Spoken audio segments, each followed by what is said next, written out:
Yeah, my name is Marta Barahona, and I've been in Canada for 23 years. And I was born in El Salvador, 1955. And it's a very good experience in one way because we were refugees in Costa Rica. So in Costa Rica, we applied to come to Canada. And I came with my one brother and his family. In the first day, when I saw, I didn't like it because I saw a lot of snow. That some people, they get excited when they see the snow. But I don't know, in one way, I didn't like it, right? But I said, anyways, this is the way I have to live now.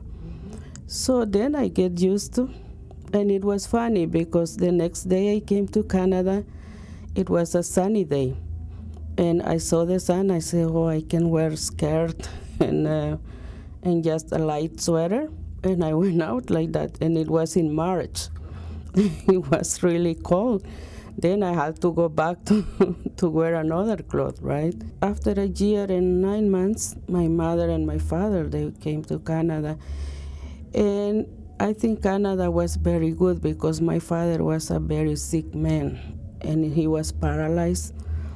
And it was a little bit hard for us to bring him to Canada, but at last, we won that they let him come to Canada in the way he was, a very sick man.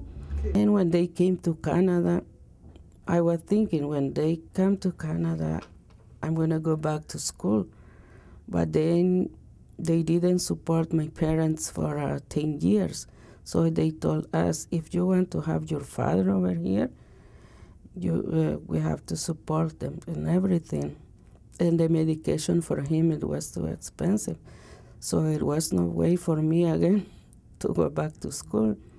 But two of my brothers, they went and they made it better than me, But it's okay anyways, at least we had my parents over here.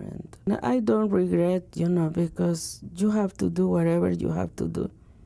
And even if I work as a cleaner or something like that, still a job, right? Maybe it was not what I was expecting to do here, but the language is a very, very hard problem for us.